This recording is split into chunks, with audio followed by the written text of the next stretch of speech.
Hej! Ja, här står jag och drar en vagn nu över den här långa kurvväxeln. Har du någonsin gjort någonting någon gång som du sen har känt dig riktigt besviken över?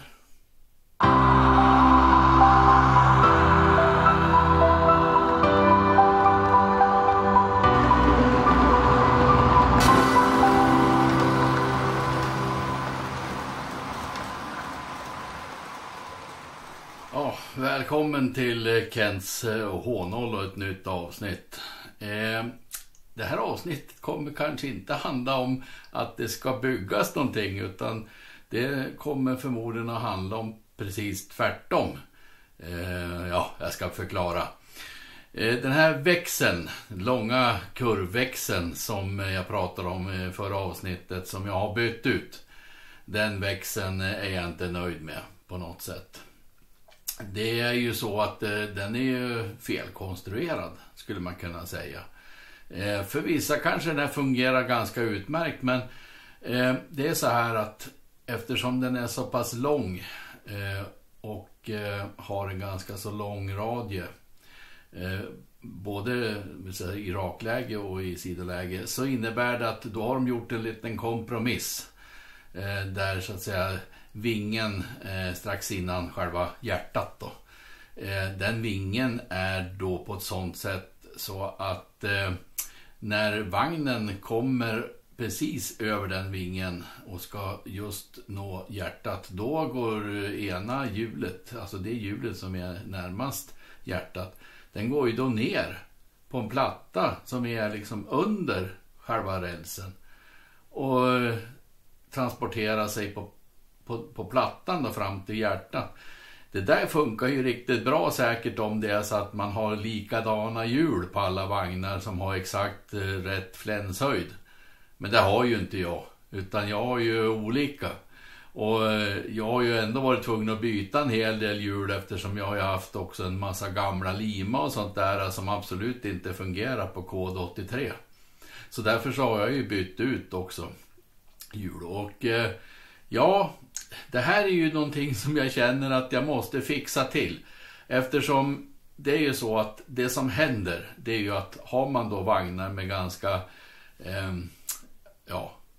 korta flänsar som inte är lika djupa, då kommer vagnen att gå ner lite grann. Det blir som en liten grop för vagnen innan den når hjärtat där den går upp på rälen igen. Så att det blir studs. Och nu är det så att flera av mina favoritvagnar, bland annat de som är från H0 då, de har ju inte riktigt lika samma djup på flänsarna. Och det är ju bra, det är ju snyggt och fint. De rullar ju bra på rälsen utom i den här växeln. Så att jag har faktiskt bestämt mig, jag ska ta och byta ut den där växeln igen. Jag ska byta ut den och så ska jag vet att det blir som lite tradigt det här, för att jag har ju som sagt bytt ut den därför att jag var missnöjd med den förra, för den var ju också lite tras eller defekt då. Men jag känner det att om inte jag byter ut den här växeln, då kommer jag känna mig missnöjd en lång tid framöver, förmodligen för jämnan. Jag kommer att bli påmind om att varför bytte jag inte ut den där växeln när jag kunde göra det. Så att jag tror att det bästa är att om jag gör det nu på en gång och ersätter den med en sån här Tillig. Det här är ju fina växlar. De är relativt slanka. De är också de är byggda på bra precis lika vis som i verkligheten. Så att, och här ligger hjulen på rälen hela tiden. Så att nu är det ju så att det skiljer sig lite grann mellan den här växeln och den som ligger där. Den här är kortare och har en annan radie. Så att jag måste ju göra om det här lite grann. Och dels så måste jag ju då gå in i Anyrail och försöka få till någonting som känns bättre. Så att, och när jag har gjort det, då måste jag ju sprätta upp en stor del av det jag har lagt och lägga nytt. För det kommer ju inte att kunna läggas någonting exakt på samma ställe, eftersom den här har ju då som sagt en annan radie, och jag måste trixa lite grann och kompromissa för att få den här mjuka radien över hela den här kurvan som jag vill ha. Jag vill inte att det ska liksom vara att den ska hålla på att vara lite svajig och sådär, för det syns ju i tågen när det är så. Så att ja, dagens jobb att helt enkelt riva upp alltihopa och lägga dit på nytt igen. Det är det jag får göra. Här är ju då spårplanen som jag har byggt efter. Det här är ju den här långa Rocco-växeln som jag nu ska byta ut. Den här, den har jag tagit bort. Jag känner så här att vi får vara utan ett sånt här säkerhetsspår här. Så att här går det helt rakt nu. I och med att jag ska byta ut den här så måste jag ju nu ändra lite grann både före och efter. Eftersom det är en helt annan radie. Den är mycket längre, den här radien på den här tilläggväxeln. Och då kommer det ju se ut så här då när jag har gjort det. Den är ju framflyttad lite grann för att den ska passa in bra. Den här radien då, den kan jag inte hålla hela vägen, för då skulle det liksom bli jättekonstigt där borta, här uppe i så fall.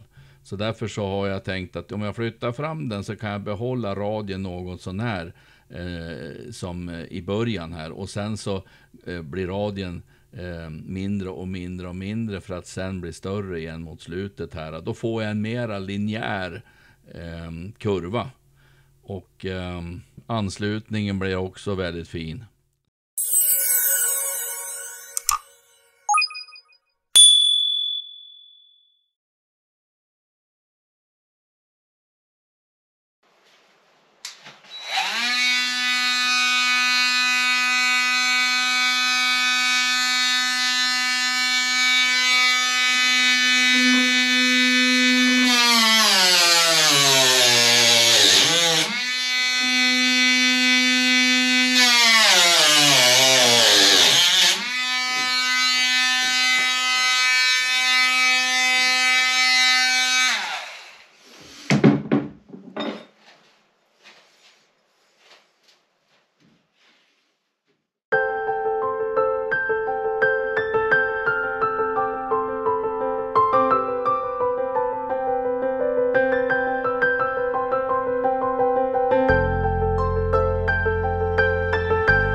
Här ser du tydligt skillnaden också på den gamla och den nya kurvradien.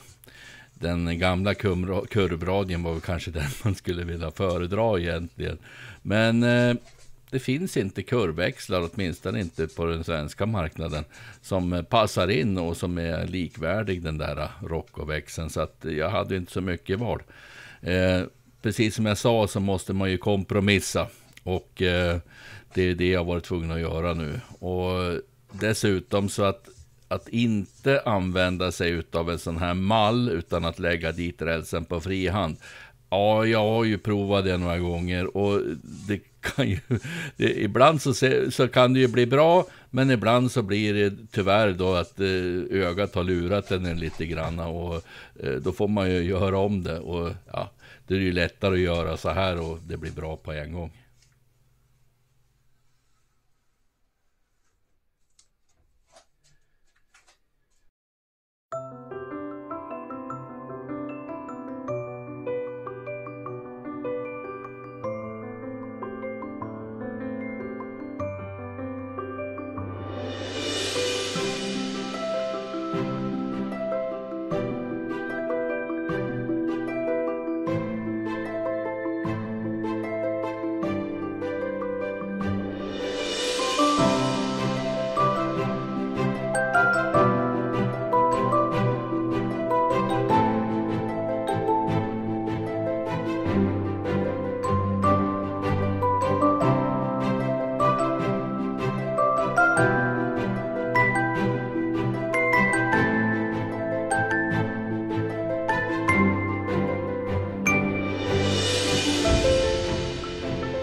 Ja, 2 steg framåt, 1 steg bakåt och så sen 1 steg framåt igen. Det spelar ju egentligen ingen roll tycker jag, för att för mig är det viktigast att det blir bra i slutändan, och nu med den här nya växeln och den här radien som blev, jag är jättenöjd. Och det är ju det som jag tycker är viktigast, att jag blir nöjd. Det är jag som ska titta på det här i första hand då. Lite mera i realtid och på plats då. Så att, ja, jag vet inte. Just nu så känner jag inte att det är någonting så här jätteöverhängande som måste korrigeras. Utan jag har en växel till faktiskt som är en exakt likadan, fast den är spegelvänd då. Men jag vet inte, jag tror jag ska vänta lite grann med den. För att den är inte lika, ja, det studsar inte lika mycket den. Och det beror ju främst då på att den ligger ju då inte i doserat läge. Alltså den är inte rälsförhöjd på något sätt, utan den är helt plan. Vilket kanske naturligtvis har en viss betydelse i det här fallet. Så att, ja, jag vet inte. Jag har inte så mycket mer att visa här idag. Så att jag tackar så väldigt mycket för att du ville titta. Och vi ses igen om kanske en månad, förhoppningsvis. Ha det så bra.